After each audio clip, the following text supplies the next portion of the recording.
माओवाद का विद्रूप चेहरा बीजिंग से बस्तर तक इस संगोष्ठी कार्यक्रम का आयोजन किया गया, जिसमें छत्तीसगढ़ के डिप्टी सीएम विजय शर्मा, मंत्री केदार कश्यप, सांसद बस्तर और फिल्म निर्माता सुदीप्तो सेन शामिल हुए। ये खास रिपोर्ट देखिए।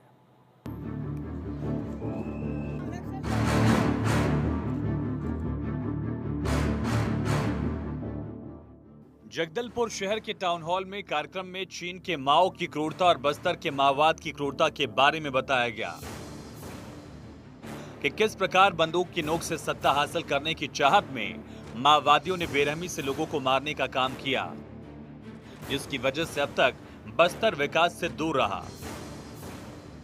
कार्यक्रम में पहुंचे फिल्म निर्माता सुदीप्तो सेन ने कहा, ये लड़ाई क्लाइमेक्स में पहुंच गई है। डिप्टी सीएम विजय शर्मा ने युवाओं से अपील की, कहा नक्सलियों का असली चेहरा जरूर जानिए। कहा बस्तर का दर्द नहीं समझने वालों और हैदराबाद में बैठकर सरकार को कोसने वालों से सरकार कभी बातचीत नहीं करेगी, लेकिन मुख्य धारा में लौटने वाले माओवादियों का रेड कारपेट बिछाकर उनका स्वागत किया जाएगा। सुप्रीम कमांडर की हत्या हो जाना, एलिमिनेशन हो जाना या 100, 200, 300 माओवादियों की खत्म हो जाना, ये अच्छी न्यूज़ है, क्योंकि ये बंदूकधारी जितना कम हो उतना अच्छा है। लेकिन लड़ाई, मैंने मेरी बातों पे भी बोला, लड़ाई बंदूक का नहीं है, लड़ाई विचार की है, इंटेलेक्चुअल लड़ाई है, और ये काफ़ी गंभीर लड़ाई है, क्योंकि वो किसके साथ लड़ाई है वो चेहरा आपके सामने नहीं है, उनको आप जानते हैं उनकी सोच से, तो लड़ाई तो कठिन है। मुझे लगता है कि लड़ाई आप एक क्लाइमेक्स पे और जा रहे हैं।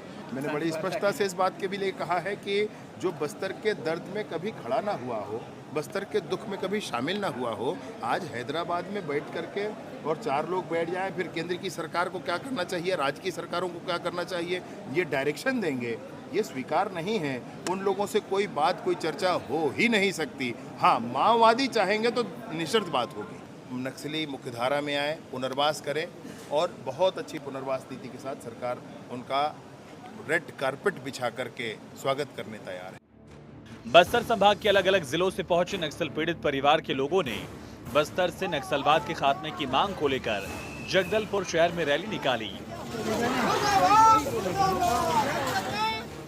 सिरासार के अमर जवान शहीद स्मारक परिसर में नक्सलवाद मुर्दाबाद के नारे लगाए। रैली शहर के सिरासार चौक में स्थित अमर शहीद जवान स्मारक के परिसर में पहुंची, जहां खुद deputy CM Vijay Sharma, one मंत्री केदार कश्यप, चित्रकूट विधायक विनायक गोयल के साथ बस्तर कमिश्नर, बस्तर आईजी मौजूद रहे। नक्सल पीड़ितों ने डिप्टी सीएम विजय शर्मा के सामने अपना दर्द बयां किया और बताया कि किस तरह से नक्सलियों ने उनके परिवार के सदस्यों की हत्या की।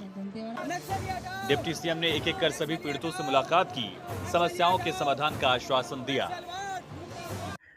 अब बस्तर बदल रहा है, बस्तर का आम नागरिक नक्सलियों के खिलाफ आवाज बुलंद कर रहा है।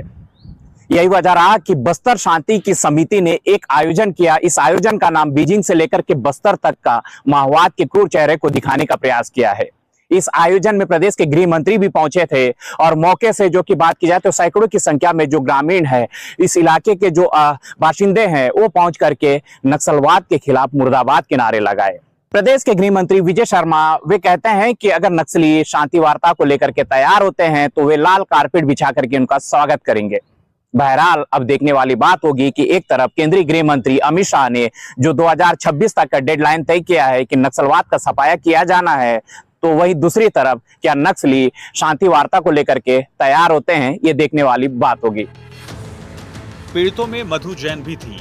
दर्द बयां करते करते डिप्टी सीएम के सामने उनकी आंखें भर आई।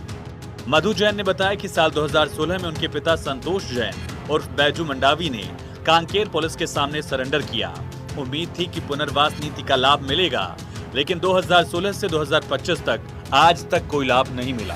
मैं इस साल 12th क्लास पास आउट हूँ। मेरे पिताजी को शाम के 7 बजे घर में ही मारा गया है 2016 को। तो हम सभी हॉस्टल में थे अपने पापा को देखने का। कई लोग इस कार्यक्रम में शामिल हुए जिन्होंने सिस्टम से भी नाराजगी जाहिर की। इनमें बस्तर जिले के कोलिंग गांव के रहने वाले धनीराम सेठिया ने बताया कि उन्हें 2015 में गोपनीय सैनिक बनाया गया था। उन्होंने नक्सलियों से जुड़ी कई अहम जानकारी पुलिस को दी, लेकिन कोई लाभ उन्हें नहीं मिला। उल्टा नक्सलियों से जान का हमेशा खतरा रहता है। हम लोगों को भी मारने का टारगेट दिए, समर्पण करेंगे नहीं तो मारेंगे, ऐसा फिर गांव से भगा दिया हम लोग। तो तब से 2015 से हम लोग यहीं पर हैं। आप बता रहे थे कि गोपनीय सैनिक, हाँ, गोपनीय सैनिक हूँ। क्या हुआ? पुलिस विभाग क्या किया? गोपनीय सैनिक बना है 2015 से, लेकिन वो 10-12 हजार कहाँ बच्चे को पाल पाएंगे, किराया देंगे, क्या करें। ऐसे कई लोग थे जो लंबे समय से समस्याओं के समाधान होने का इंतजार कर रहे थे। गृह मंत्री विजय शर्मा ने कहा कि केंद्र सरकार से अनुमति मिलने के बाद हर बुधवार को छत्तीसगढ़ के नक्सल प्रभावित जिलों के एसपी कार्यालय में शिविर लगाया जाएगा, जहां नक्सल पीड़ित परिवार अपनी समस्या को लेकर आवेदन कर सकेंगे। ये आवेदन खुद उनके पास पहुंचेगा। कानून के दायरे में जो भी मांग होगी उसे जरूर पूरा किया जाएगा। ऐसे कई लोगों की सरकार लगातार मदद कर रही है, लेकिन अब नक्सलवाद के खात्मे के लिए मिलकर प्रयास किया जा रहा है। बस्तर से नक्सलवाद खत्म करना है, इसलिए मार्च 2026 तक नक्सलवाद को खत्म करने का संकल्प लिया गया। इसमें बस्तर के लोग और सरकार मिलजुल कर काम कर रहे हैं। बस्तर से भारत 24 के लिए के शंकर की रिपोर्ट।